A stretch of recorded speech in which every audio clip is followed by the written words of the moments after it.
Last வீக்கே நம்ம சொல்லியிருந்தோம். Tuesday, வெட்னஸ்டேல தான் கரெக்ட்டா எஸ்பிஐ கிளர்க் ரிசல்ட் வரப்போகுது அப்படின்னு இருந்து, கட் ஆஃப் 52ன்னு வச்சிருக்காங்க. சர்வர் இப்ப டவுன் ஆயிருக்கிறதுனால, உடனே உங்களால ரிசல்ட் பார்க்க முடியாது. நைட் 12 மணிக்கு இல்லன்னா மார்னிங் 4 மணிக்குள்ள அது ரெக்கவர் ஆயிரும். கட் ஆஃப்பும் நம்ம சொன்ன அந்த 54 சொல்லியிருந்தோம். ஆனா 52 தான் வச்சிருக்காங்க. சொல்லி நம்ம சொன்ன மாதிரி கிட்டத்தட்ட பக்கத்துல தான் இருக்கு கட் ஆஃப் மார்க்கு. நெறைய பேர் எக்ஸாம் கிளியர் இருப்பீங்க. யாருமே பயப்பட வேண்டாம். கண்டிப்பா மெயின்ஸுக்கு ப்ரிப்பேர் பண்ணிட்டே இருங்க. இது ரொம்ப கம்மி கட் ஆஃப்ன்றதுனால 90% ஆஸ்பிரண்ட்ஸ் நம்ம டெலகிராம் குரூப்லயும், நம்ம சேனல் ஃபாலோவர்ஸும் கிளியர் பண்ணியிருப்பீங்க. ஏதோ ரேரா தான் எக்ஸாம் கிளியர் பண்ணாம இருப்பீங்க. எல்லாரும் போய் மெயின்ஸ் எழுத போறீங்க. நல்லா படிங்க. நான் இப்ப லாஸ்ட்ல போட்ட வீடியோ எப்போ ரிசல்ட் வரும்னு சொல்லியிருந்தோம் இல்லையா? அதில கூட கரண்ட் அஃபேர்ஸ் எவ்வளோ மாசம் கவர் பண்ணணும்? இம்பார்ட்டன்டான மந்த் என்ன? அது மாரி சொல்லியிருந்தேன். இந்த வீடியோவிலும் கரண்ட் அஃபேர்ஸ் பத்தி பேசியிருப்பேன். அண்ட் ஆப்டிவ் ரீசனிங்க்கான ஸ்ட்ராட்டஜி வீடியோலாம் குடுத்துருக்கேன். அதெல்லாம் போய் பாருங்க.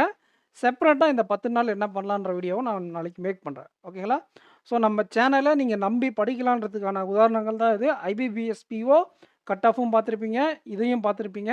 நெறைய பேர் அதிகமான சொன்னக்கூடிய இடத்துல நம்ம சேனல் ஒண்ணு தான். ஒரு கிட்டத்தட்ட உண்மையாவே எவ்வளோ கட் ஆஃப் இருக்கோ, அதுக்கு பக்கத்துல நம்ம சொல்லிட்டு வரோம் எப்பவுமே. ஏன்னா, இது நம்மளுடைய எக்ஸ்பீரியன்ஸ் மூலியமா சொல்றது. எஸ்பிஐல எவ்வளோ வேக்கன்ஸீஸ் இருந்தா, எவ்வளோ ஆட்கள் எடுப்பாங்க அப்படிங்கிற ஒரு analysis plus exam difficult level, normalisation இதெல்லாம் கன்சிடர் பண்ணி தான் நான் சொன்னேன். கண்டிப்பா ஒரு கிட்ட பக்கமா வந்திருக்கு அப்படிங்கிறதுல சந்தோஷம் தான். நெறைய பேர் இத நம்பி படிச்சு மெயின்ஸுக்கு ரெடியா இருப்பாங்க. அவங்க யாராச்சும் எக்ஸாம் கிளியர் பண்ணாலும் நம்ம கொஞ்சம் ஹாப்பி தான். சரிங்களா? ஸோ நம்ம சேனல்ல உங்க ஃப்ரெண்ட்ஸுக்கு நெறைய பேருக்கு ஷேர் பண்ணுங்க. நெக்ஸ்ட் வீடியோல மீட் பண்ணலாம். Thank you. நெறைய பேருக்கு எக்ஸாம் கிளியர் பண்ணியிருப்பீங்க. யாரும் பயப்படாதீங்க.